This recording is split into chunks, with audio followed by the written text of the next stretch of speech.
কবি বলেন, আরে আকিল না হো গাফিল, আরে আকিল না হো গাফিল, তুঝে দুনিয়া সজানা है, तुझे एक दिन अहमूद अपनी रब को दिखाना है। ओ भाई, এই দুনিয়ায় বেশি দিন থাকা যাবে না। স্বল্প সময়ের জিন্দেগিতে তোমার ওই জান্নাত, চিরস্থায়ী জান্নাত তোমার কামাই করতে হবে। জান্নাতের নিয়ামত তোমার কামাই করে যেতে হবে। আল্লাহর আদালতে আল্লাহর কাঠগড়ায় তোমার দাঁড়াতে হবে। এজন্য আমার রবের পরিচয় নিতে হবে। কথা বলেন ঠিক কিনা? আজকের আমাদের বয়স 40-50 বছর হয়ে গেছে, 80 বছর হয়ে গেছে, বৃদ্ধ হয়ে গেছে। কিশোর বয়স আমাদের অতিক্রম হয়েছে, যুবক বয়স আমাদের অতিক্রম হয়েছে, কিন্তু রবের পরিচয় নিলা না। ইব্রাহিম খলিলুল্লাহর দিকে তাকাও। আল্লাহর প্রিয় বন্ধু ইব্রাহিম খলিলুল্লাহ কিশোর বয়সী রবের পরিচয় নিয়েছেন। কিভাবে আমার রবের পরিচয় নিয়েছেন? ইব্রাহিম পয়গম্বর যখন রাত্র অন্ধকারাচ্ছন্নময় দেখা দিত, অন্ধকার ছড়ায়া যাইত, তখন তিনি মনে মনে ভাবতেন, আমাকে কে সৃষ্টি করেছে? আমার স্রষ্টাকে, আমার পালনকর্তাকে, তার পরিচয় আমার নিতে হবে। সূরাতুল আনআমের 56 নম্বর আয়াতে আল্লাহ তাআলা বলেন, ফালাম্মা জান্না আলাইহিল লাইলু রা কাওকাবান ক্বালা হাযা রাব্বি। ইব্রাহিম পয়গম্বর সন্ধ্যাবেলা আসমানের দিকে তাকায় দেখেন, কাওকাবান ক্বালা হাযা রাব্বি, আসমানের দিকে তাকায় দেখেন একটা তারকা উদিত হয়েছে। ইব্রাহিম পয়গম্বর বলেন, ক্বালা হাযা রাব্বি, এত সুন্দরভাবে আলো দেয়, এটাই মনে হয় আমার রব, এটাই মনে হয় আমার পালনকর্তা। তাহলে আমার পালনকর্তাকে আমি দেখেছি, আমার পালনকর্তার পরিচয় পেয়েছি। কিন্তু কিছুক্ষণ পর যখন তারকা অস্তমিত হয়ে গেল, ফালাম্মা জান্না আলাইহিল লাইলু রা কাওকাবান ক্বালা হাযা রাব্বি ফালাম্মা আফালা ক্বালা লা। ফালাম্মা আফালা, যখন তারকা অস্তমিত হয়ে গেল, ইব্রাহিম পয়গম্বর বললেন, যেই জিনিস অস্তমিত হয়ে যায় সেই জিনিস আমার রব হতে পারে না। ক্বালা ফালা ক্বালা লা উহিব্বুল আফিলিন, যেই জিনিস অস্তমিত হয়ে যায় সেই জিনিস আমার রব হতে পারে না। লা উহিব্বুল আফিলিন, আমি সেই বস্তুকে ভালোবাসি না। এরপরে পয়গম্বর কিছুক্ষণ চুপ থাকলেন। আবার যখন দ্বিতীয় দিন আসমানের দিকে তাকালেন, আসমানের দিকে তাকায় দেখেন সুন্দর করে চাঁদ আলো দিতেছেন। ইব্রাহিম পয়গম্বর চিন্তা করলেন, তাহলে এটাই মনে হয় আমার রব, এটাই মনে হয় আমার পালনকর্তা, এই চাঁদ মনে হয় আমার রব, এটাই মনে হয় আমার পালনকর্তা। আল্লাহ তাআলা এটাও কোরআনের ভিতরে উঠিয়ে দিয়েছেন।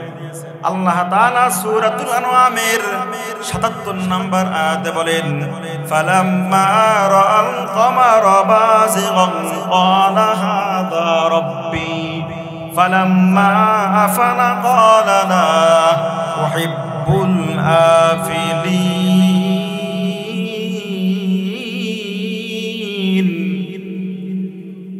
যখন দেখলেন আসমানে চাঁদ উদিত হয়েছে, চাঁদ আলো দিতেছেন, ইব্রাহিম পয়গম্বর বললেন, তাহলে তারকার থেকে চাঁদ বেশি আলো দেয়, এটাই মনে হয় আমার রব।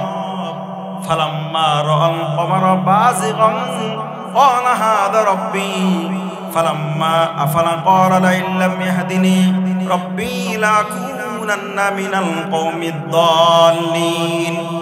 যখন চাঁদটা অস্তমিত হয়ে গেল, তখন ইব্রাহিম পয়গম্বর বললেন, তাহলে যেটা অস্তমিত হয়ে যায় সেটা আমার বন্ধু হতে পারে না, সেটা আমার রব হতে পারে না।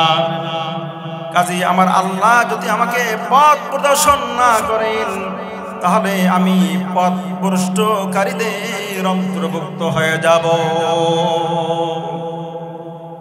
ইব্রাহিম পয়গম্বর চিন্তায় পেরেশান, রাত্রিবেলা ঘুমায়, একবার ঘুমায় আবার ঘুম থেকে জাগ্রত হয়, রবের পরিচয় নেবে, রবের পরিচয় পাইল না, রবের পরিচয় পাইল না। রাত্রিবেলা চিন্তায় বিভোর। সকালবেলা যখন পূর্ব দিক থেকে সূর্য উদিত হলো, অনেক আলো নিয়ে যখন সূর্য উদিত হলো, অনেক আলো ছড়ায় গেল, গোটা পৃথিবী আলোকিত হয়ে গেল। ইব্রাহিম পয়গম্বর বললেন তাহলে তারকার থেকে চাঁদের থেকে তারকার থেকে সূর্য আলো দেয় বেশি, তাহলে এটাই মনে হয় আমার রব, এটাই মনে হয় আমার পালনকর্তা, এটাই মনে হয় আমার স্রষ্টা। আল্লাহ তাআলা সূরাতুল আনআমের ৭৮ নম্বর আয়াতে বলেন ফালাম্মা রাআশ শামসা বাযিগাতান ক্বালা হাযা রাব্বী হাযা আকবার। আল্লাহু আকবার। আল্লাহ বলেন হাযা আকবার। ইব্রাহিম পয়গম্বর বলেন তারকার থেকে বড়, চন্দ্রের থেকে বড় এই সূর্যই মনে হয় আমার রব, আমার পালনকর্তা। আল্লাহ তাআলা বলেন ফালাম্মা রাআশ শামসা বাযিগাতান ক্বালা হাযা রাব্বী হাযা আকবার ফালাম্মা আফলাত ক্বালা ইয়া কওমি ইন্নী বারীউম মিম্মা তুশরিকুন।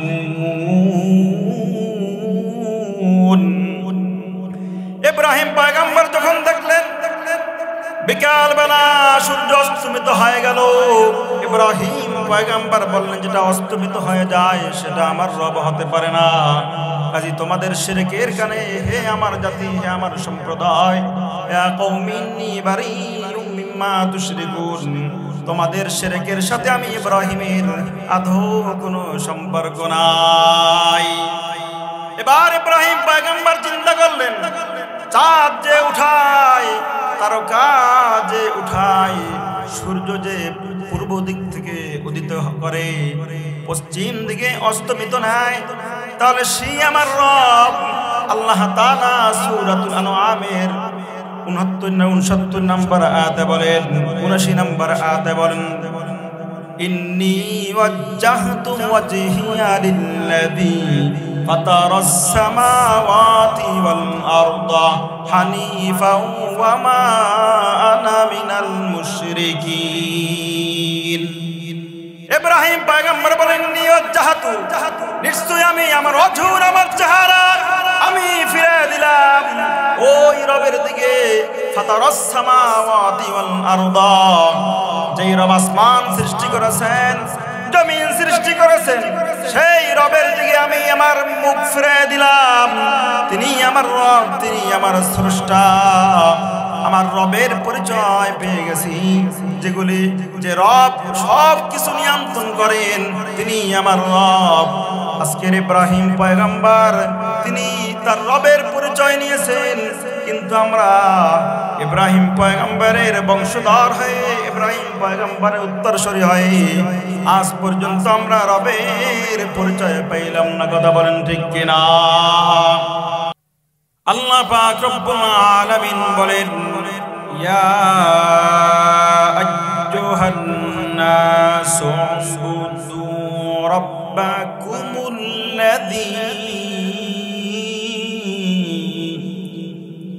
اعبدوا ربكم الذي خلقكم والذين من قبلكم لعلكم تتقون।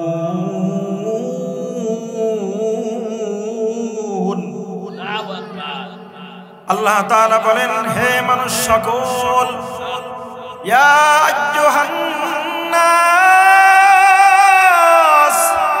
হে মানুষ সকল, উবুদু রাব্বাকুমুল্লাযী, তোমরা ওই রবের ইবাদত করো যেই রব তোমাদেরকে সৃষ্টি করেছেন। রব তোমাদেরকে সৃষ্টি করেছেন তো নয়,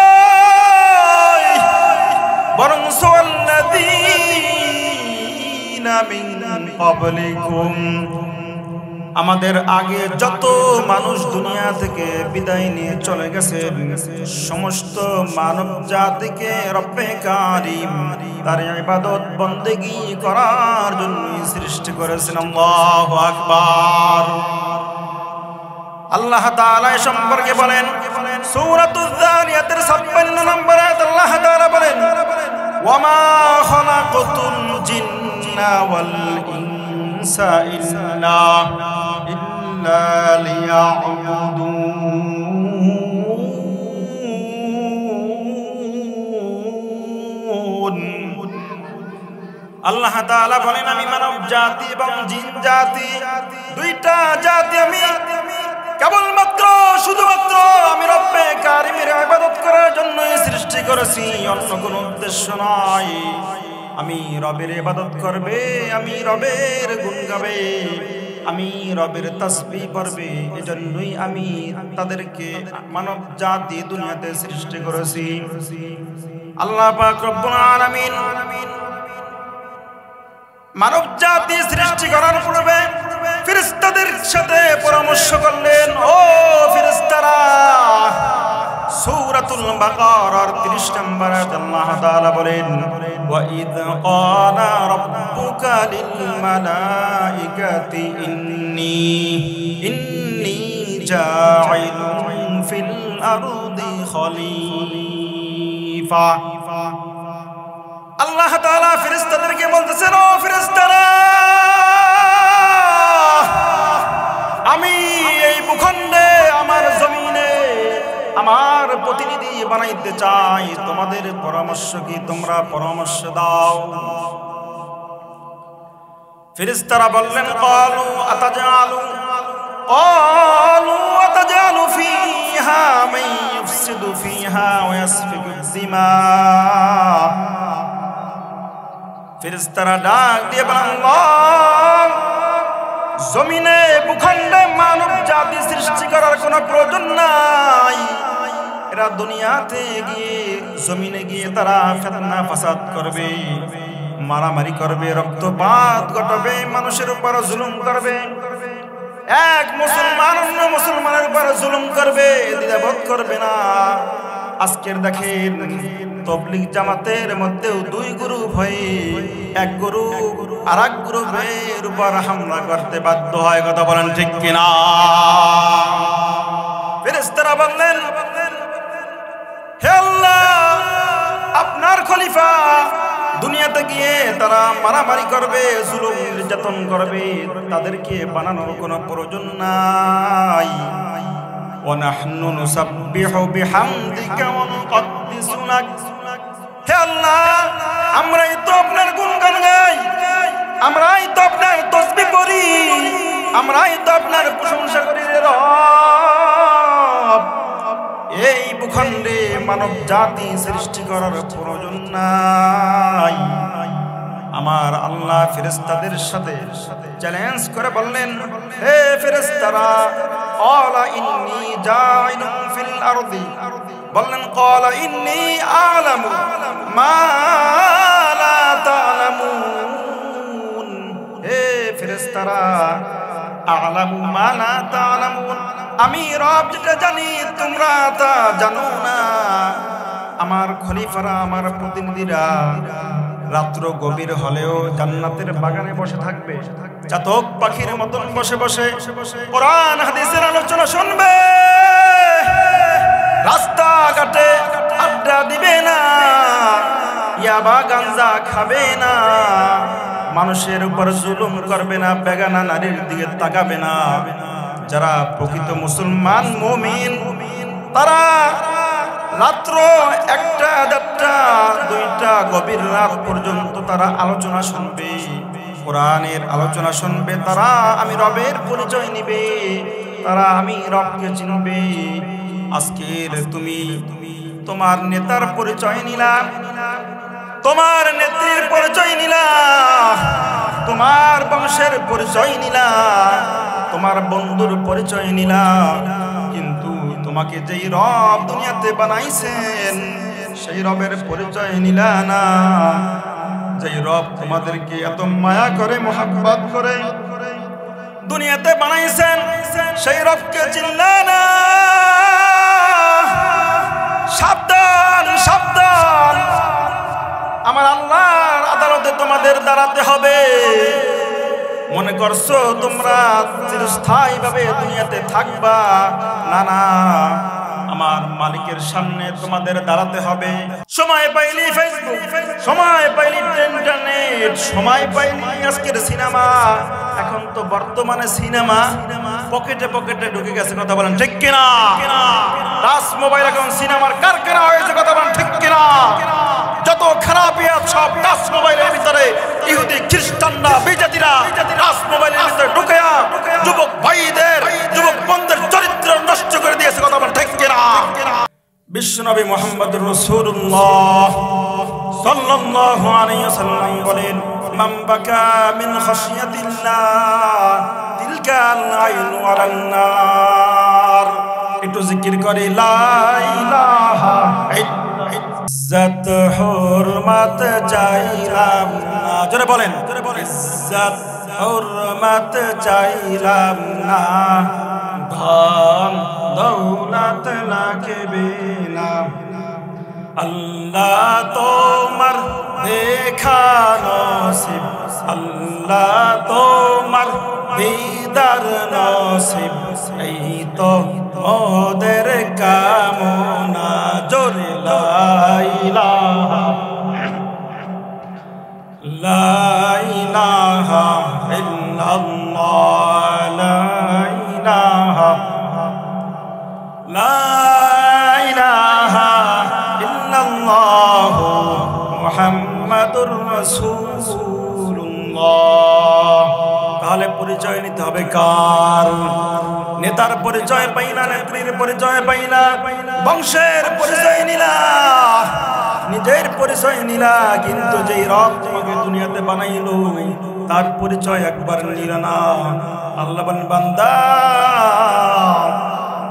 তুমি আমার কাছে আসবা, আমার মেহমান হয়ে, আমার বন্ধু হয়ে আমার কাছে আসো। এজন্য সময় পাইনি তোমরা টিকটক আর ফেসবুক আর ইন্টারনেট নয়, সূরাতুল ইনশিরাহের 7 নম্বর আয়াত আল্লাহ তাআলা বলেন, ফাইদা ফারাগতা ফানসাব। বান্দা যখনই তুমি অবসর হও তখনই তুমি সাধনা করো, সাধনা করো।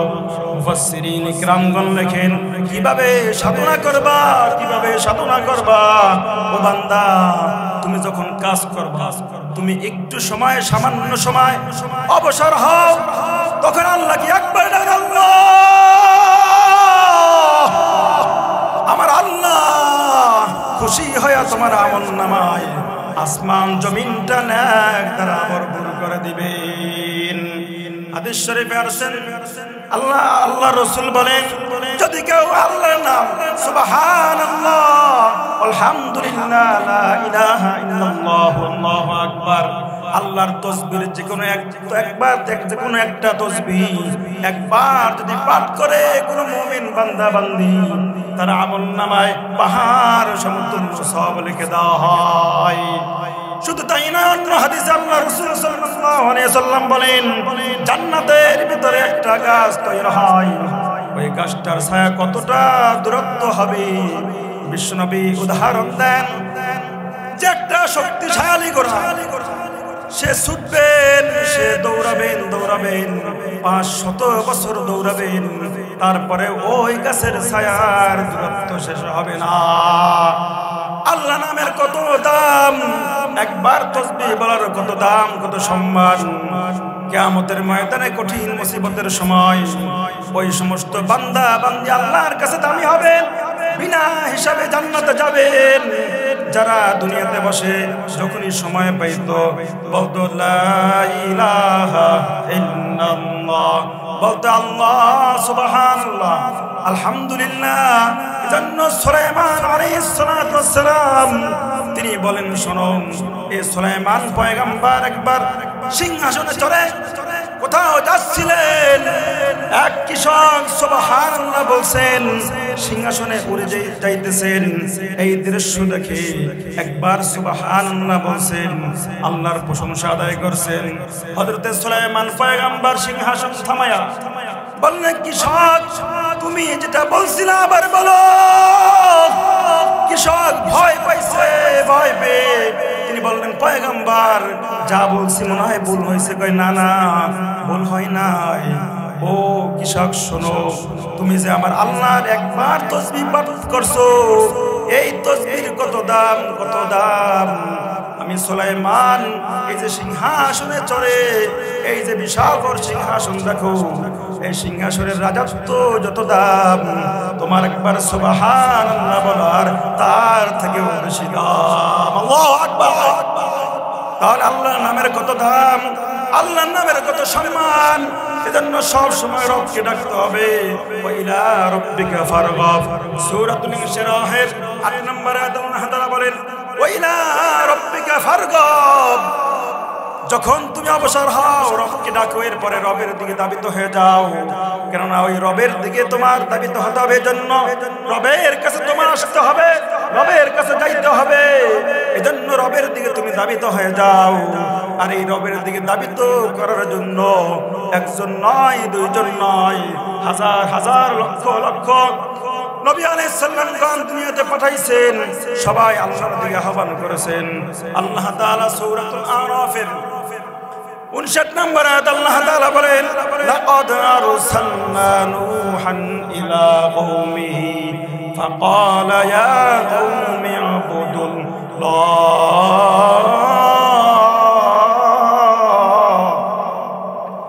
আল্লাহ তাআলা বলেন, আমি হযরত নূহকে আমার প্রতিনিধি হিসেবে দুনিয়াতে পাঠাইছি। হযরত নূহ আলাইহিস সালাম বলেন, ইয়া কওমি ইবুদুল্লাহ, হে আমার সম্প্রদায়, হে আমার জাতি, একমাত্র রবের ইবাদত করো, রবের গুণগান গাও, রবের প্রশংসা করো। শুধু নূহ আলাইহিস সালামকে পাঠিয়ে ক্ষান্ত নয়, আল্লাহ তাআলা সূরাতুল আরাফের 65 নম্বর আয়াতে বলেন, ওয়াইলা আদিন আখাহুম হুদান ক্বালা ইয়া কওমি ইবুদুল্লাহ। ক্বালা ইয়া কওমি ইবুদুল্লাহ মা লাকুম মিন ইলাহিন গায়রু। আল্লাহ তাআলা বলেন, আজ জাতির নিকট আমি আমার ভাই হুদকে প্রেরণ করেছি। আর হুদ আলাইহিস সালাতু ওয়াস সালাম তার সম্প্রদায়কে ডেকে ডেকে বলছেন, ও আমার সম্প্রদায়, ও আমার জাতি, তোমরা একমাত্র রবের ইবাদত করো, রবের গুণ গাও, রবের পরিচয় নাও। রবের পরিচয় নিয়ে অন্ধকার কবরে যাও, তাহলে দুনিয়া এবং আখিরাতে তোমরা বাদশা হয়ে যাইবা।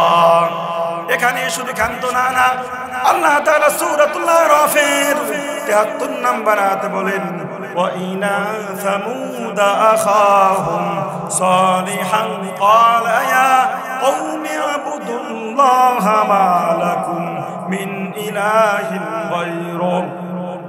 আমি সামুদ জাতির নিকট তার ভাই সালেহকে প্রেরণ করেছি। আরে সালেহ আলাইহিস সালাতু ওয়াস সালাম বলেন, ইয়া কওমি ইবুদুল্লাহ, হে আমার সম্প্রদায়, হে আমার জাতি, তোমরা একমাত্র রবের ইবাদত করো, রবের গুণগান গাও, রবের উপাসনা করো। রব ব্যতীত তোমাদের কোনো অন্য মাবুদ নাই। আল্লাহ তাআলা বলেন, আমি সামুদকে পাঠিয়ে ক্ষান্ত নয়, বরং আল্লাহ তাআলা সূরাতুল আরাফের 85 নম্বর আয়াতে বলেন, ওয়া ইলা মাদিয়ানা আখাহুম শুআইবা ক্বালা ইয়া কওমি ইবুদুল্লাহ মা লাকুম মিন ইলাহিন গায়রু। আল্লাহ তাআলা বলেন, আমি মাদিয়ানবাসীর নিকট আমার পয়গম্বর, আমার রাসূল আমি পাঠাইলাম। আমি মাদিয়ানবাসীর নিকট শুআইবকে পাঠাইছি। আর শুআইব আলাইহিস সালাতু ওয়াস সালাম বলেন, ইয়া কওমি ইবুদুল্লাহ, হে আমার সম্প্রদায়, হে আমার জাতি, তোমরা রবের ইবাদত করো, রবের গুণ গাও। আল্লাহ ছাড়া তোমাদের অন্য কোনো ইলাহ নাই। শুধু তাই নয়, আল্লাহ তাআলা বলেন, আমি একজন মানুষের নিকট কোনো নবী পাঠাই নাই, বরং আমি প্রত্যেকটা গোত্রের নিকট, প্রত্যেকটা সম্প্রদায়ের নিকট প্রত্যেকটা দেশে আমি নবী রাসূল পাঠাইছি। আমি শুধু একটা দেশেই নবী রাসূল পাঠাই এখান তো নয়, আমি সমগ্র জাতির নিকট আমি আমার পক্ষ থেকে দূত প্রেরণ করেছি। আল্লাহ তাআলা সূরাতুন নাহলের 36 নম্বর আয়াতে আল্লাহ তাআলা বলেন, ওয়ালাকাদ বাআসনা ফি কুল্লি উম্মাতির রাসূলা ফি কুল্লি উম্মাতির রাসূলান আন ইবুদুল্লাহা ওয়াজতানিবুত তাগুত। আল্লাহ তাআলা বলেন, আমি প্রত্যেকটা জাতির নিকট প্রত্যেকটা সম্প্রদায়ের নিকট আমার পক্ষ থেকে নবী রাসূল প্রেরণ করেছি। সবাই একই দাওয়াত দিয়েছেন, একই আহ্বান করেছেন, ইয়া কওমি ইবুদুল্লাহ, হে আমার সম্প্রদায়, হে আমার জাতি, রবের ইবাদত করো আর ওয়াজতানিবুত তাগুত, আর তাগুতকে বর্জন করো। তাগুত হচ্ছে অপশক্তি, যে অপশক্তি নিজেও ধ্বংস হয় আর অন্যদেরকেও ধ্বংস করে। কথা বলেন ঠিক কিনা? আগামীকালকের সেই তাগুতের কিছু বর্বরতা হবে। কথা বলেন ঠিক কিনা? আজকের 13ই ফেব্রুয়ারি, আজকের 13ই ফেব্রুয়ারি, আগামীকালকের 14ই ফেব্রুয়ারি নরক দিবস। কথা বলেন ঠিক কিনা? এই নরক দিবস ভালোবাসার নামে নরক দিবস যারা, যে সমস্ত মুসলমানের সন্তানরা, মেয়ে এবং পুরুষ, যুবক যুবতী যারা এই নরক দিবস পালন করবে, মনে করতে হবে এরা ইহুদি খ্রিস্টানদের 5টা গোলাম। কথা বলেন ঠিক কিনা? এই নরক দিবস ভালোবাসার নামে কলঙ্কি দিবস কোথা থেকে আসছে আমরা অনেকেই জানি না। কথা বলেন ঠিক কিনা? যিশু খ্রিস্টের জন্মের পরে পৌত্তলিক তথা মূর্তি পূজারীদের সমাজে বিভিন্ন রেওয়াজ প্রচলন ছিল, বিভিন্ন অনুষ্ঠান হতো। তাদের এক অনুষ্ঠান হতো, ওই অনুষ্ঠানে তারা কি করত? তারা পশু জবাই করত, পশু জবাই করত। তারা বিভিন্ন দেবদেবীকে মানত। এক দেবদেবীকে মানত, সেই দেবদেবী আকাশ থেকে বৃষ্টি বর্ষণ হওয়ার কারণে এক দেবদেবীকে পূজা করত। আবার জমিন থেকে ফসল উৎপাদন হওয়ার জন্য অন্য এক দেবীকে তারা পূজা করত। সেই দেবীর নাম ছিল রূপার কালিমা। নাম কি? রূপার কালিমা। এই রূপার কালিমার নামে অনুষ্ঠান হতো। সেই অনুষ্ঠানটা হতো 14ই ফেব্রুয়ারি। কথা বলেন ঠিক কিনা? ইতিহাস বলে সেই অনুষ্ঠানটা হতো 14ই ফেব্রুয়ারি। আর এই 14ই ফেব্রুয়ারি তারা লটারি করতো। এই রূপার কালিমার নামে লটারি হতো, যুবতী দিন নামে লটারি হতো। যেই যুবতী যেই যুবকের ভাগে পড়তো, আগামী 1 বছর আসার আগ পর্যন্ত ওই যুবতী ওই যুবককে তারা কি করত? তারা আপন করে নিত। তারা বিবাহ ছাড়াই তাদের সাথে থাকতো। বলেন নাউজুবিল্লাহ। বিবাহ ছাড়াই তারা ব্যবহার করত। সেইটা এই কাজটা হতো 14ই ফেব্রুয়ারি। এই কাজটা হতো, এই নগণ্য কাজটা হতো 14ই ফেব্রুয়ারি। সেই 14ই ফেব্রুয়ারি আগামীকালকে আসতেছে। আমরা যারা মুসলমান দাবি করি, আমাদের সন্তান, আমাদের ছেলেকে, আমাদের মেয়েকে আমরা এই 14ই ফেব্রুয়ারি নরক দিবস পালন করতে দেব না। কে কে রাজি? হাত উঠে দেখা। আল্লাহ কবুল করে বলুন আমিন।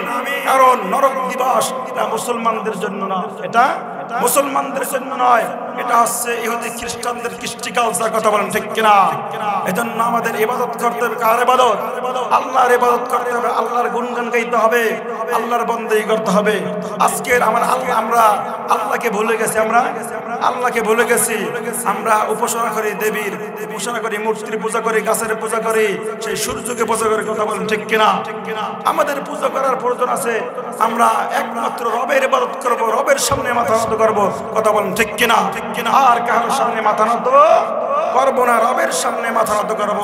আল্লাহ তৌফিক দান করে বলুন আমিন।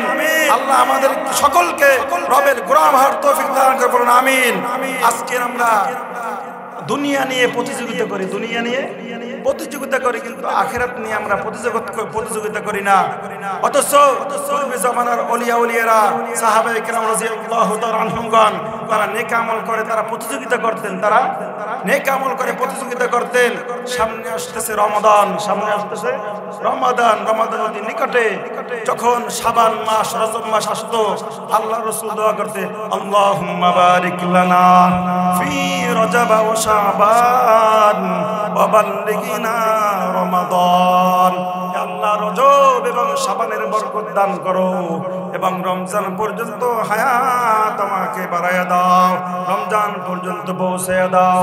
মুফাসসিরিন কিরামগণ লেখেন, রজব এবং শাবানের বরকত ওই বান্দা বান্দিরাই পাবে যারা গুনাহ মুক্ত থাকবেন, যারা গুনাহমুক্ত থাকবেন তারাই রজব এবং শাবানের বরকত পাবেন।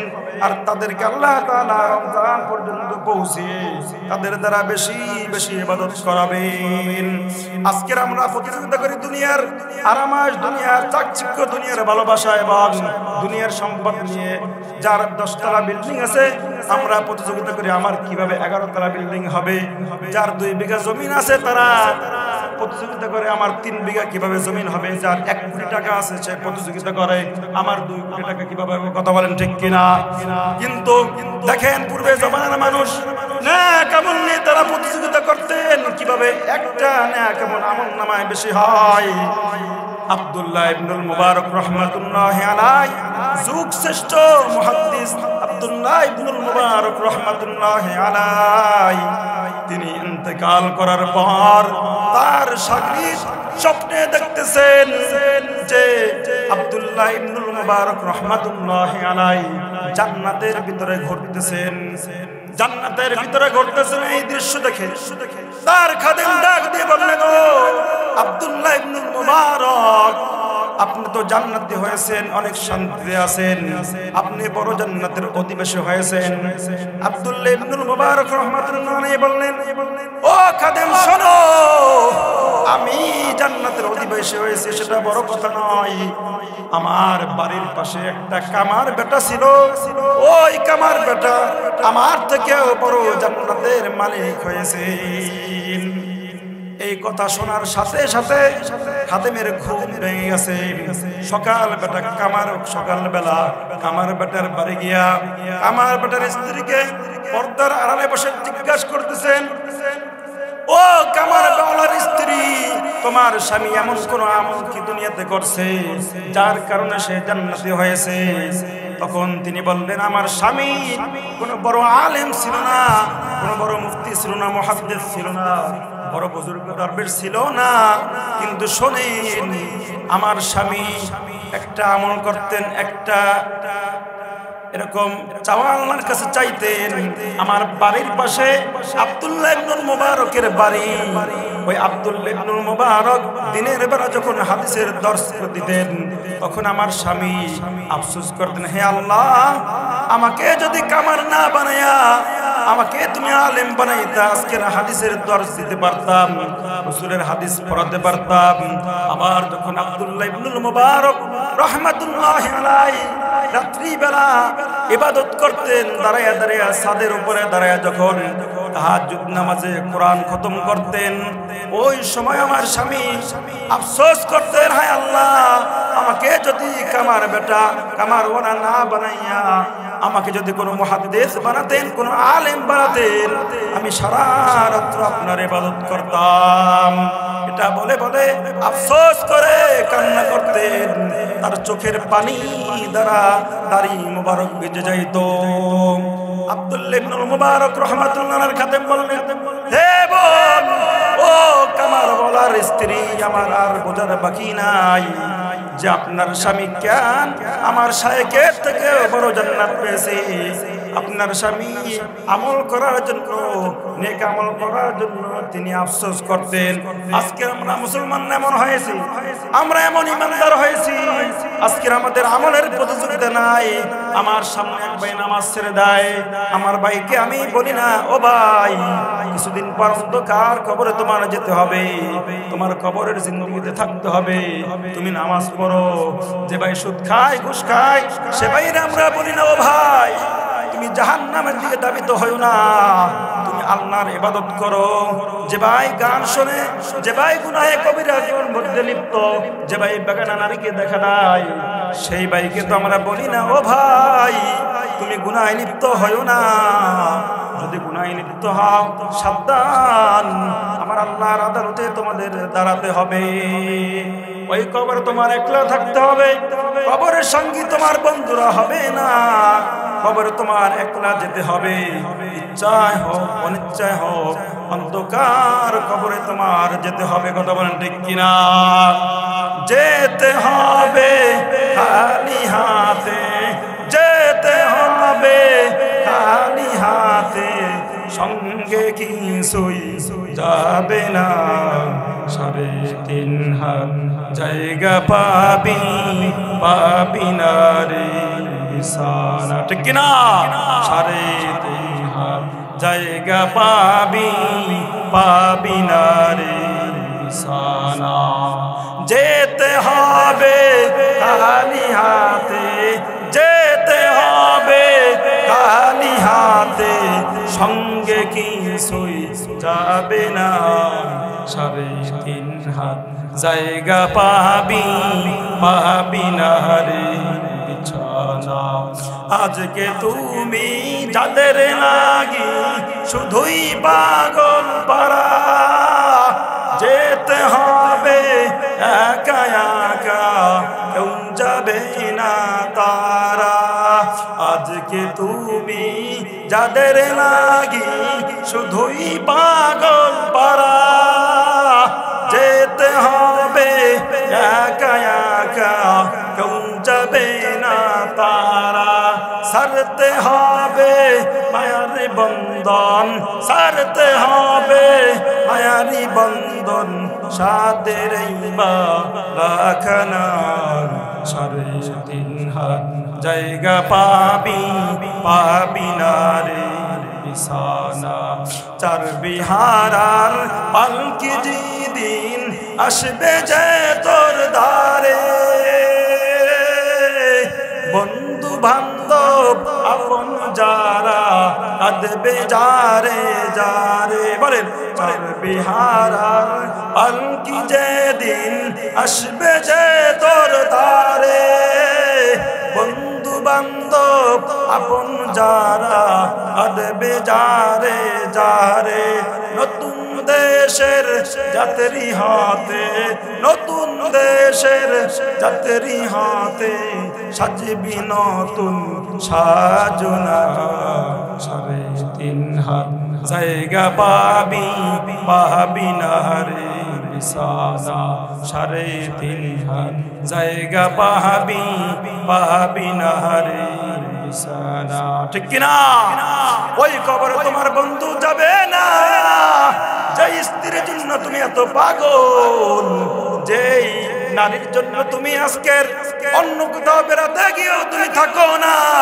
সেই নারী সেই স্ত্রী সহধর্মিনী তোমার কবরে যাবে না যেই ভাইকে তুমি এত উপকার করো না সেই ভাই তোমার কবরে যাবে না যেই বন্ধুর সাথে তুমি সময় দিলা আড্ডা দিলা যেই বন্ধুর সাথে তুমি ঘন্টা সে ঘন্টা সময় টাইম পাস করলা সেই বন্ধু তোমার সাথে যাবে না অন্ধকার কবরে তোমাকে রেখে আসবে একলা ওই কবরে নেতার পরিচয় জিগাবে না নেত্রীর পরিচয় জিগাবে না একমাত্র আল্লাহর নাম জিগাবে কথা বলেন ঠিক কিনা কবরে প্রশ্ন হবে 3টা কয়টা 1 নম্বরে প্রশ্ন হবে আমার রব্বুকা তোমার রবকে 2 নম্বর প্রশ্ন হবে মানদিনুকা তোমার কোন ধর্ম ছিল তুমি কোন ধর্মের উপর ছিলা মান নবিয়ুকা তোমার নবী কে তোমার পয়গম্বরের নাম কি বলো তোমার পয়গম্বর কে ছিল ওই প্রশ্ন তুমি তখনই পারবা যখনই রবের স্লোগান দিবা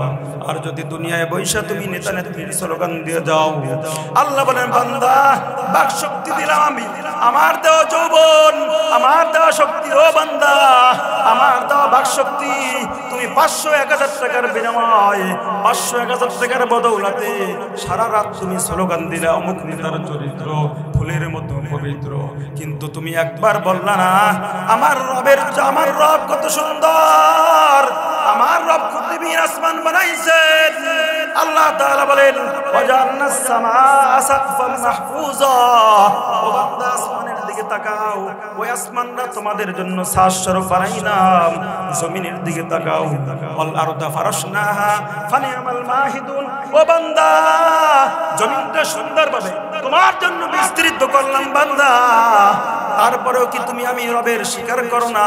আমি রবের গুণগান গাইবা না? যদি আমার রবের গুণগান না গাইয়াম, অন্ধকার কবরে আসো। হাদিস শরীফে আল্লাহ রাসূল বলেন, যদি তুমি বেঈমান হয়, যদি তুমি গুনাহগার পাপী হয়ে তুমি কবরে যাও, এক কবরের মাটি তোমারে এমন চাপ দিয়ে অন্য এক পাজরের মাটি, এক পাজরের হাড্ডি অন্য পাজরের ভিতরে ঢুকে যাবে। দুই কবরের মাটি তোমাকে এমন জোরে চাপ দিবে, চাপের কারণে তোমার এক পাজরের হাড্ডি অন্য পাজরের ভিতরে ঢুকে যাবে। শুধু তাই নয়, বিশ্বনবী বলেন,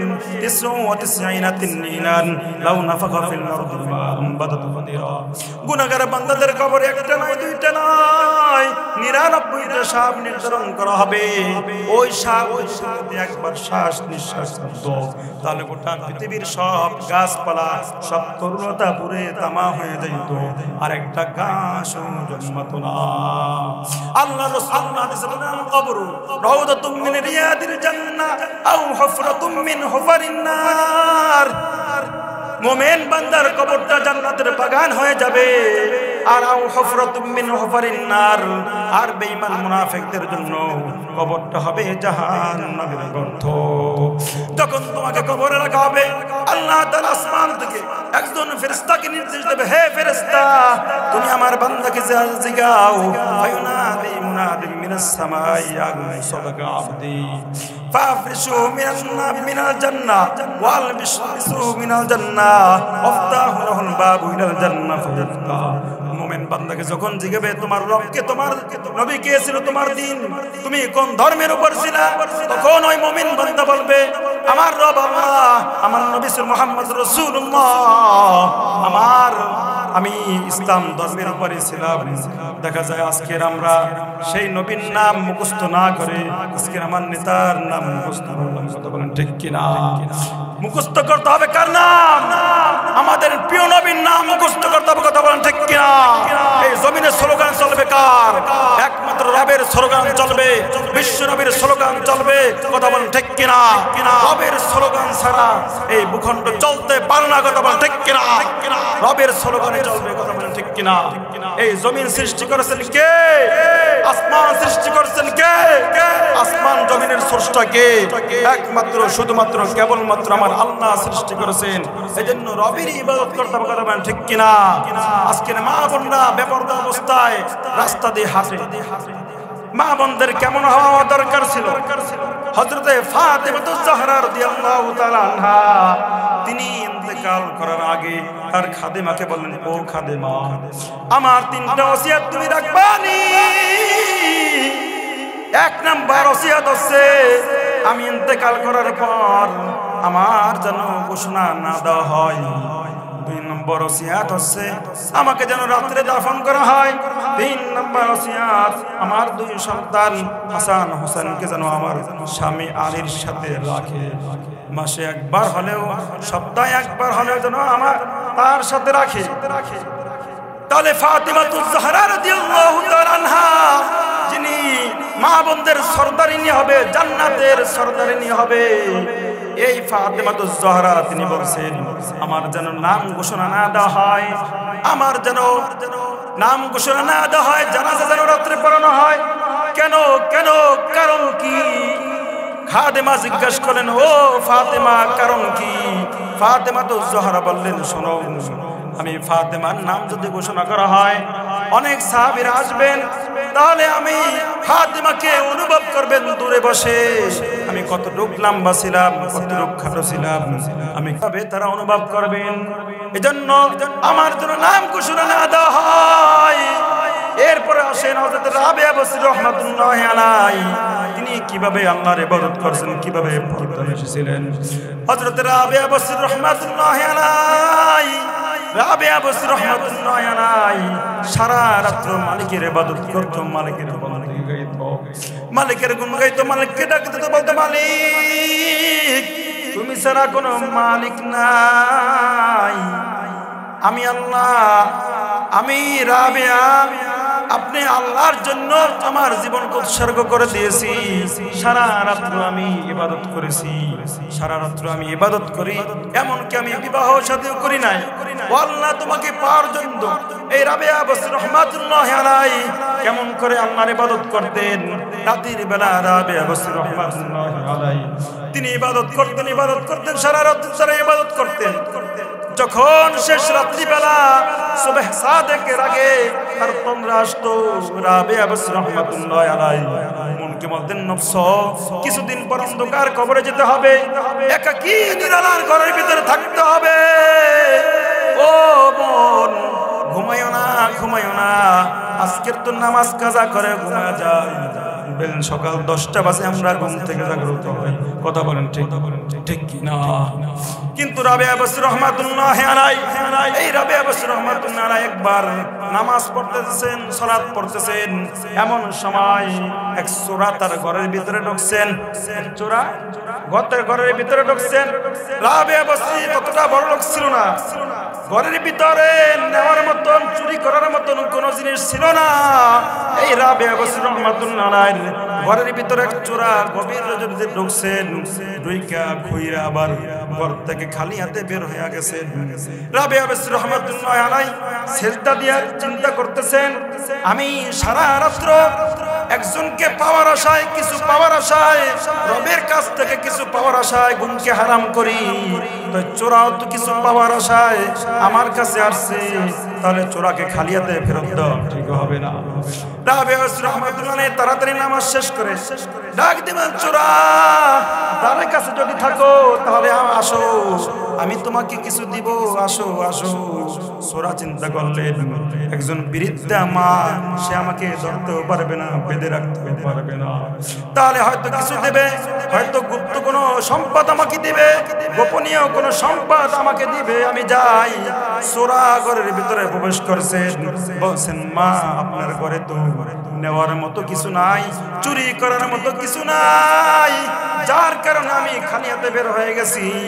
রাবেয়া বসরি রহমাতুল্লাহি আলাইহি বললেন, ও চোরা, তোমাকে আমি কেন ডাকছি তুমি জানো নি?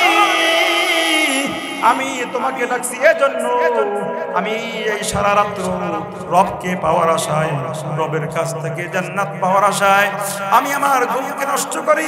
তুমিও তো কিছু পাওয়ার আশায় আসছি না, তবে তোমাকে দেওয়ার মতো তেমন একটা কিছু নাই। আমার উযু করা একটা ঘটি আছে, ঘটি, এই উযু করার ঘটিটা নিয়ে যাও। তখন যখন ঘটিটার ভিতরে হাত দিছে চোরা, ঘটিটার ভিতরে যখন হাত দিছেন, তখন বলেন, ও মা, এই ঘটির ভিতরে তো পানি কি করব? রাবেয়া বসরি রহমাতুল্লাহি আলাইহি বললেন, চোরা, তুমি এই পানি অপচয় না করে তুমি এই পানি দ্বারা উযু করে নাও। রাবেয়া বসরি রহমাতুল্লাহি আলাইহির কথা মতো চোর পানি দিয়ে উযু করে নিলেন। এরপরে রাবেয়া বসরি রহমাতুল্লাহি আলাইহি বললেন, ও চোরা, তুমি বদলি নিয়ে, তুমি পানির কলসি নিয়ে এখনই যাইও না, যেহেতু তুমি উযু করছো, 2 রাকাত নামাজ পড়ো, নামাজে দাঁড়াও, নামাজে দাঁড়িয়ে মালিকের কাছে কিছু চাও। বললেন, মা, আমি তো নামাজ পড়তে জানি না। রাবেয়া বসরি রহমাতুল্লাহি আলাইহি তাকে নামাজ শেখায় দিলেন। নামাজে দাঁড়া কইরা রাবেয়া বসরি রহমাতুল্লাহি আলাইহি পাশে সিজদা দিয়ে আল্লাহকে ডাক দিয়ে বলেন, আল্লাহ, তোমাকে যেই বান্দা চিনতো না, তোমার পথ বলা বান্দাকে আমি তোমার সামনে দাঁড়া কইরা দিয়েছি, আমার কাজ আমি করেছি, তোমার কাজ তুমি করো। এবার আল্লাহ তাআলা ইলহামের মাধ্যমে রাবেয়াকে ডাক দেবেন, ও রাবেয়া, তুমি যেহেতু আমার পথ বলা বান্দার সাপোর্ট করতেছো, আমার পথ বলা বান্দাকে আমার সামনে দাঁড়া করাই দিছো, এই চোরার ব্যাপারে 3টা সুসংবাদ নাও। তুমি আমার বন্ধু হয়ে, আমার ওলি হয়ে যেহেতু তুমি সাপোর্ট করেছো, 3টা সুসংবাদ নাও, চোরাকে জানিয়ে দাও। 1 নাম্বার সুসংবাদ, চোরার জীবনের গুনাহ আমি মাফ করে দিলাম। আল্লাহু আকবার। 2 নাম্বার সুসংবাদ, এই চোরাকে আমি আমার ওলির দপ্তরে, মুনাফিক বেঈমানদের লিস্ট থেকে নাম কাটায়া আমার ওলির দপ্তরে নাম লেখাইয়া দিলাম। আল্লাহু আকবার। 3 নাম্বার সুসংবাদ নাও, যেই রিজিকের কারণে, যেই রিজিক পাওয়ার আসার কারণে আজকের এই চোরা তোমার ঘরে আসছে, সেই রিজিক আমি আল্লাহ, সেই রিজিক তোমাকে আমি আল্লাহ চূড়ার ঘরের ভিতরে প্রতিদিন পৌঁছে দিব। সেই রিজিক আমি চূড়ার ঘরের ভিতরে পৌঁছে দেব। সূরাকে টেনশন করাতে হবে না। তাহলে ইবাদত করতে হবে কার? একমাত্র রবের ইবাদত করতে হবে, রবের গুণগান গাইতে হবে। কথা বলেন ঠিক কিনা? যেই রব আমাকে সৃষ্টি করেছেন সেই রবের ইবাদত করতে হবে, সেই রবের বন্দেগী গাইতে হবে। কথা বলেন ঠিক কিনা? আজকের আমরা ইবাদত থেকে দূরে, কারণ শয়তান আমাদেরকে এমন ভাবে আমাদের কলব নষ্ট করেছে যে আমরা রবের ইবাদত করতে পারি না। নফসের উপর এমন ভাবে জুলুম করেছি যে আমাদের জুলুমের কারণে ইবাদত ভালো লাগে না, নামাজ ভালো লাগে না, রোজা ভালো লাগে না। দেখবেন একদল আছে, সামনে রমজান আসতেছে, একদল পর্দার আড়ালে বসে খাবে। আছে না নাই? আপনাদের এলাকায় মনে হয় নাই, নওপাড়া এলাকায় মনে হয় এগুলোতে এই সমস্ত রোগ থেকে মুক্ত। কি বলেন? আছে আপনাদের এলাকায়? আমি বলবো যে এই সমস্ত যুবক ভাইরা যারা পর্দার আড়ালে বসে আপনারা রমজান মাসেও খান, আপনাদের পা হাত দিয়ে আমি বলবো, রিকোয়েস্ট করে বলবো, একটি মাস আল্লাহর জন্য সিয়াম সাধনা পালন করেন, দেখবেন আপনার ভাগ্য খুলে যাবে, আপনি জান্নাতের মালিক হয়ে যাবে। কথা বলেন ঠিক কিনা? এজন্য ভাই আল্লাহর ইবাদত করতে হবে, নফসের জুলুম করা যাবে না। আল্লাহ তাআলা বলেন, ইয়া ইবাদিয়াল্লাযীনা আসরাফু ইয়া ইবাদিয়াল্লাযীনা আসরাফু আলা আনফুসিহিম লা তাকনাতু মির রাহমাতিল্লাহ। আল্লাহ বারবার ডাক দিয়ে বলেন, ইয়া ইবাদিয়াল্লাযীনা আসরাফু আলা আনফুসিহিম লা তাকনাতু মির রাহমাতিল্লাহ। হে বান্দা বান্দি, তোমরা যারা নিজেদের নফসের উপর জুলুম করেছো, নিজেদের নফসের উপর অবিচার করেছো, তারা আমি রবের রহমত থেকে দূরে যাইও না, আমি রবের রহমত থেকে নৈরাশ হইও না। আমি আল্লাহ তোমাদের জিন্দেগীর গুনাহ মাফ করে দিব। তোমাদের গুনাহ যদি পাহাড় সমতুল্য হয়, আমি আল্লাহ মাফ করে দিব। যদি একবার তওবা করো, 2 রাকাত নামাজ পড়ে, আমি আল্লাহর কাছে যদি বলো, আল্লাহ জীবনে যত অপরাধ অন্যায় করেছি আমাদের গুনাহ মাফ করে দাও, আল্লাহ তাআলা তোমাদের জিন্দেগীর গুনাহ মাফ করে দিবেন।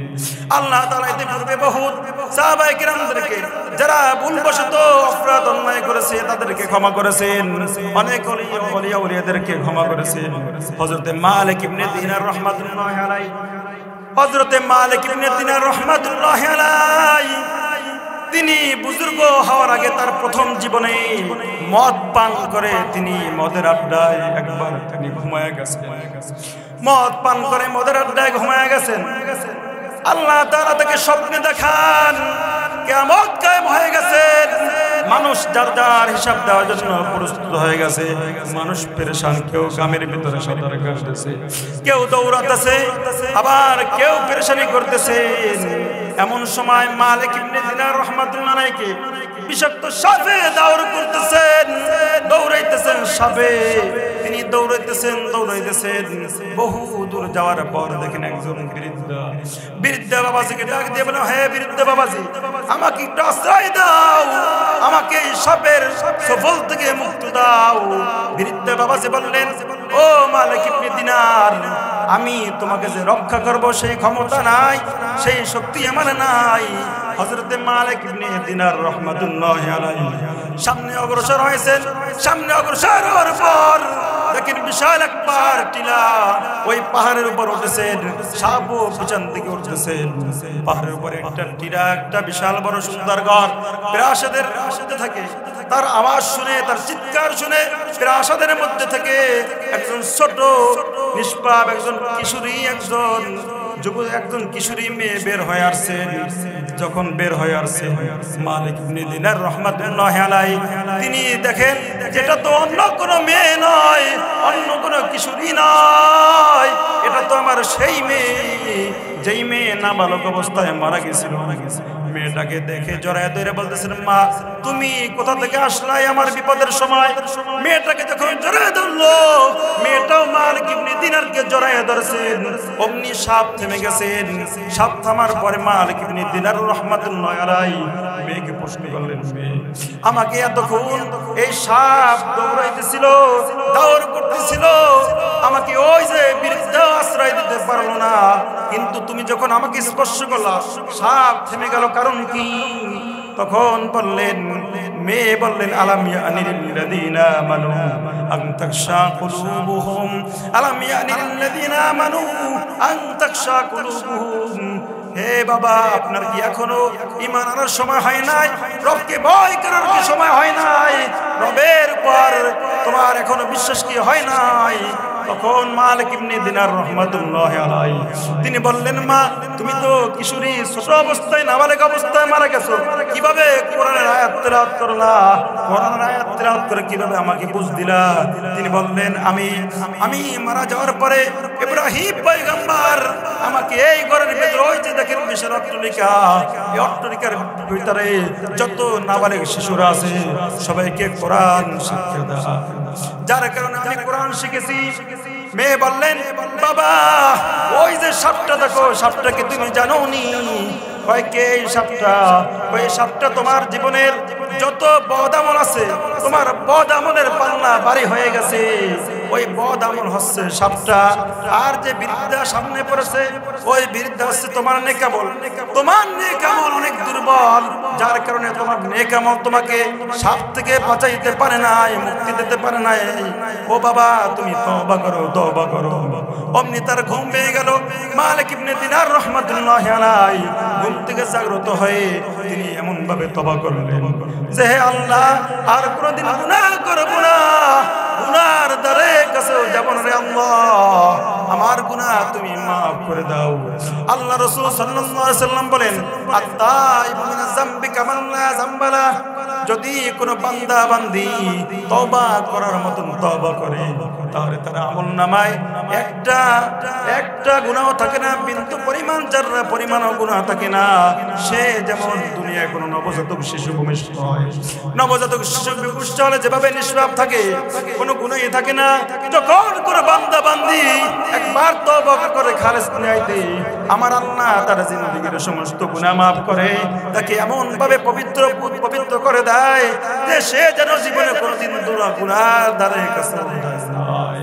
এজন্য আমাদের তওবা করতে হবে, গুনাহর দিকে তাকাই আমাদের বেশি বেশি কান্না করতে হবে।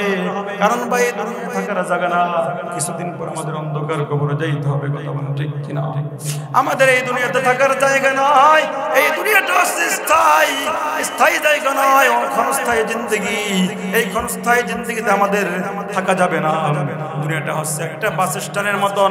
কোন মানুষ যখন আমরা আপনাদের এলাকার মানুষ যখন ঢাকা যাওয়ার ক্ষেত্রে বাস স্ট্যান্ডে গিয়ে তারা ঘর বাড়ি করে না, বাস স্ট্যান্ডে গিয়ে তারা কোনো মানুষ প্যারাসাদ অট্টালিকা করে না, কোনো মানুষ বড় বহুতলা বিল্ডিং করে না। কারণ বাস আওয়ার অপেক্ষায়, আমরা হলাম জান্নাতে যাওয়ার অপেক্ষায়।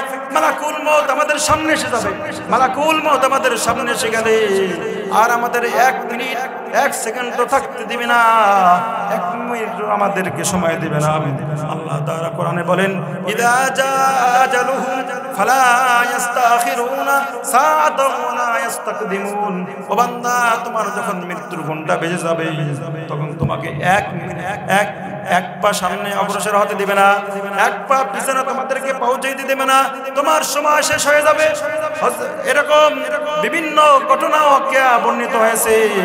এই যে বাদশাহ সাদ্দাত, আল্লাহর অবুদ্ধকারী বাদশাহ সাদ্দাত, তিনি বলেন যে আমি আল্লাহর জান্নাতে যাব না, আল্লাহর জান্নাতে যাব না, আমি নিজে জান্নাত বানাবো। পচা গান্দা জান্নাত বানাইছে বাদশাহ সাদ্দাত। পচা গান্দা জান্নাত যখন সাদ্দাত বানাইছেন, বানানো শেষ, সব কিছু ঠিক হয়েছে, সব পরিপূর্ণ হয়েছে, সব সাজানো হয়েছে। যখন তিনি ঢুকবেন, 1 পা সামনে দিয়েছেন, 1 পা যখন সামনে দিয়েছেন, তখন মালাকুল মউত আজরাইল আলাইহিস সালাতু ওয়াসসালাম একজন বৃদ্ধ মানুষের বেশ ধরে সুরাত ধরে সামনে দাঁড়াইছেন। সাদ্দাত বললেন, শোনো ও বুড়া বাবাজি, ও বৃদ্ধা বাবাজি, তুমি কে? আমি এখন আমার জান্নাত দেখব, আমার জান্নাত আমি ভ্রমণ করব, আমি দেখব। তুমি আমাকে বাধা দিও না, সরে যাও, আমি দেশের বাদশা, আমার দরজার সামনে কেন তুমি দাঁড়াইলা রে? এখান থেকে সরে যাও, আমার জান্নাত দেখবো। বৃদ্ধা বাবাজি বললেন, ও সাদ্দাত, বহু তুমি আল্লাহর হুকুম অমান্য করেছো, আল্লাহর অবাধ্য হয়েছো, আর নয়, তোমার আর সময় নাই, সামনে এক কবর অগ্রসর হতে পারবো না, এক সেকেন্ড সময় নাই। আমি তো সাধারণ কোনো মানুষ নয়, আমি হলাম মালাকুল মউত, আমি হলাম মৃত্যুদানকারী ফেরেশতা। তখন সাদ্দাত বললেন, ভাই আমাকে একটু সময় দাও, আমি একটু জান্নাত ঘুরে ঘুরে দেখবো, আমি জান্নাতের কোনো নিয়ামত আমি ভক্ষণ করব না, আমি আরামায়েশ ভোগ করব না, আমাকে একটু দেখার সময় দাও। কই না, তোমাকে সময় দেওয়া হবে না। আল্লাহ তাআলা সাদ্দাতকে বললেন, ও সাদ্দাত, এই পৃথিবীতে যত মানুষের জান কবজ করেছো, তোমার কোন জান কবজ করতে কি মায়া লেগেছে নি? মালাকুল মউত আজরাইল আলাইহিস সালাতু ওয়াস সালাম বললেন, হ্যাঁ, আমার দুইজন বান্দার জান কবজ করতে মায়া লেগেছে। কয় তাই নাকি? কয় কোন কোন বান্দার জান কবজ করতে তোমার কষ্ট হয়েছে এবং তোমার মায়া লেগেছে, তোমার কলিজা কেঁপেছে? কয় ও আল্লাহ, যখন ওই যে সাগরের মধ্যে কাষ্ঠখণ্ডের উপর তুমি যে মহিলার বাচ্চা, যখন মহিলা বাচ্চা জন্ম দিছিল বা বাচ্চা ভূমিষ্ঠ হয়েছিল, বাচ্চা প্রসব করছিল সাগরের মাঝখানে কাষ্ঠখণ্ডের উপর, বাচ্চা ভূমিষ্ঠ হওয়ার পর, বাচ্চা প্রসব করার পর মা যখন বাচ্চাকে টান দিয়ে স্তনে মুখ লাগাবেন, এমন সময় আমাকে নির্দেশ করছেন যে মালাকুল মউত যেন স্তন মুখের ভিতরে লাগাইতে না পারে, তাড়াতাড়ি জান কবজ কর। ওই সময় আমার অনেক মায়া লেগেছে। আর এরপরে আল্লাহ তাআলা বললেন, আর কোন মানুষের জান কবজ করতে তোমার কষ্ট হয়েছে, মায়া লেগেছে? তখন বললেন, ও আল্লাহ, আমার তো ওই যে বাদশাহ সাদ্দাত যে আপনার অবাধ্য হয়েছে, তার জান কবজ করতে আমার মায়া লেগেছে। কয় কেন মায়া লেগেছে? এই জন্য মায়া লেগেছে, যখন সে জান্নাত বানাইছে, পছাগন্ধা জান্নাত বানাইছেন, ওই জান্নাত একটু দেখার জন্য আমাকে এমন করুণ সুরে ডাকছেন, আজরাইল ভাই আমাকে একটু দেখার সুযোগ দাও। তখন আমার তার জন্য মায়া লেগেছে। আল্লাহ আজরাইলকে ডাক দিয়ে বললেন, ও মালাকুল মউত, তোমার একই বান্দার জন্য দুইবার মায়া লেগেছে, এবার তুমি আমার কাছ থেকে শোনো। এই সাদ্দাত তো সেই সাদ্দাত, যেই সাদ্দাতের মা সাগরের মাঝখানে কাষ্ঠখণ্ডের উপর তাকে প্রসাব করছিল, যখন তার মুখের ভিতরে, তার মুখ যখন মায়ের স্তনের ভিতরে লাগাবেন, এমন সময় আমার নির্দেশে ওই সাদ্দাতের জান কবজ করছিল। তার মার জান কবজ করার পর আমি ওই সাদ্দাতকে মারি নাই, বরং আমার নির্দেশে পানির সাগরের ঢেউয়ে বাসায়া আমি সাগরের কিনারায় নিয়ে আসি। সাগরের কিনারে নিয়ে এসে আমি ক্ষান্ত নই, বনের বাঘিনীর বাচ্চাকে মাইরা, বনের বাঘিনীর বাচ্চাকে মাইরা আমি দুগ্ধ যন্ত্রণা বাড়াই দিয়েছি। বাঘিনী পাগল পারা হয়ে সাগরের কিনারায় আসছে। সাগরের কিনারায় এসে দেখে একটা শিশু, নবজাতক শিশু কান্না করতেছে। এমন সময় বাঘিনী তার দুগ্ধ যন্ত্রণা মিটানোর জন্য, যন্ত্রণা দূর করার জন্য তার দুধের স্তন ওই শিশু বাচ্চার মুখে লাগাই দিয়েছিল। যখন ওই সাদ্দাত নবজাতক অবস্থায় বাঘিনীর স্তনে টান দিছিল, তখন বাঘিনীর যন্ত্রণা, দুধের যন্ত্রণা কমেছিল। এরপরে আমি বাঘিনীর মাধ্যমে সাগরের কিনারায় থেকে আমি তাকে নিয়ে আসছি বাঘিনীর বাসায়। কিছুদিন বাঘিনীর দুধ খাওয়ায়া, পালন কইরা আমি বাঘিনীর সন্তান হিসেবে বড় করি নাই। আমি বনের কাঠুরিয়ার মাধ্যমে বাঘিনীর বাসা থেকে উদ্ধার করেছি। বাঘিনীর বাসা থেকে উদ্ধার করে যখন কিশোর বয়স হয়ে যায়, আমি কাঠুরিয়ার সন্তান হিসেবে ওকে আমি পালি নাই, বরং আমি এই সাদ্দাতকে আমি রাজ্যের রাজত্ব দান করেছি। আমি তাকে বাদশা বানাইছি, আমি তাকে সব কিছুই দান করেছি। আর সেই সাদ্দাত নাকি আমি আল্লাহর জান্নাতে যাবে না।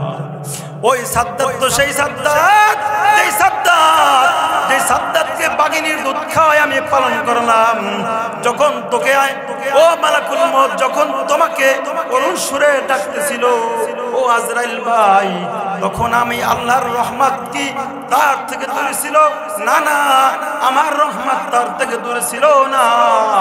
আমি আল্লাহ তাকায়া ছিলাম যখন তোমাকে করুণ সুরে ডাকতেছিল, তখন আমি বললাম যে যদি আজকের তোকে না ডাইকা মাত্র একবার আমি আল্লাহর নাম ধরে ডাকা, আল্লাহ, সবাই বলে না একবার আল্লাহ, একবার আল্লাহ বলে আওয়াজ করে আল্লাহ, যদি একবার আল্লাহ বলে ডাক দিত, আমি আমার গফফার নামের সিফাতকে, গফফার নামের শানকে প্রকাশ করে জাহির করে আমি সাদ্দাতের জিন্দেগীর সব গুনাহ maaf করে আমি তাকে আমার জান্নাত দান করতাম। আল্লাহু আকবার। যে আল্লাহ এত ভালোবাসে, এত মায়া করেন, এত মহব্বত করেন, এজন্য হাদিস শরীফে আল্লাহ রাসূল বলেন যে আল্লাহ তাআলার কাছে 100 রহমত আছে। কয় শত? 100 রহমত আছে। আল্লাহ রাসূল সাল্লাল্লাহু আলাইহি ওয়াসাল্লাম বলেন যে আল্লাহর সাথে আল্লাহর কাছে 100 রহমত আছে। ওই 100 রহমত আল্লাহ তাআলা আবার বন্টন করেছেন, ফামসাকান্দাহু 99, আল্লাহ তাআলা বন্টন করেন। হাদিস শরীফে আল্লাহ রাসূল বলেন জানাল্লাহুর রাহমাতা মিয়াতা জুজি, আল্লাহর কাছে 100 রহমত আছে, ওই 100 রহমত বন্টন করেছেন। এরপর আল্লাহ রাসূল বলেন ফামসাকান্দাহু 99, 100 রহমত বন্টন করে 99 ভাগ আল্লাহর কাছে রেখে দিয়েছে। আর 1 ভাগ ভালোবাসা, 1 ভাগ রহমত দুনিয়াতে আল্লাহ তাআলা নাযিল করেছেন। ওয়ানজালা ফিল আরদি জুজআ ওয়াহিদা, এই 1 ভাগ ভালোবাসার কারণে মানুষ মানুষকে ভালোবাসে, জিন জিনকে ভালোবাসে, এমনকি জঙ্গলের হিংস্র প্রাণীরা তার সন্তানকে এতটা ভালোবাসে যে ছোট যে তার সন্তান বাছুরের উপর যদি কোনো গাভীর ঠ্যাং পরে পা পরে তাহলে মায়ার কারণে ঠ্যাং সরাইয়া দেয়। এর দ্বারা আল্লাহ তাআলা বুঝাইতেছেন 1 ভাগ ভালোবাসার কারণে মানুষ মানুষকে ভালোবাসে, জিন জিনকে ভালোবাসে। কিন্তু আমার কাছে 1 ভাগ নয়, আমার কাছে 99 ভাগ ভালোবাসা আছে। যদি ও বান্দা তুই যদি আমাকে ভালোবাসো, যদি আমাকে ভালোবাসো, আমার মহব্বত করো, আমার ইবাদত করো, আমার গুণ গাও, আমার তাসবিহ পড়ো, তাহলে আমি আল্লাহ খুশি হয়ে তোদেরকে আমার বলি বানাইয়া, আমার বন্ধু বানাইয়া জান্নাতের অধিবাসী করে দেব। আল্লাহু আকবার। এজন্য ইবাদত করতে হবে কার? কথা বলেন, ইবাদত করতে হবে কার? আল্লাহর ইবাদত করতে হবে, আল্লাহর স্লোগান দিতে হবে। কথা বলেন ঠিক কিনা? তো আল্লাহর স্লোগান দিতে হবে। কার স্লোগান? আল্লাহর স্লোগান দিতে হবে। আল্লাহ পাক রব্বুল আলামিন আমাদের সকলকে আল্লাহর পরিচয় নিয়ে আল্লাহর ইবাদত করে, আল্লাহর উপাসনা করে, আল্লাহর তাসবিহ পাঠ করে, আল্লাহর ওলি হয়ে দুনিয়া থেকে মুমিন হয়ে ঈমানদার হয়ে আল্লাহর আদালতে যাওয়ার তৌফিক দান করুক। আমিন। ওয়া মা আলাইনা ইল্লাল বালাগ। আসসালামু আলাইকুম ওয়া রাহমাতুল্লাহি ওয়া বারাকাতুহু।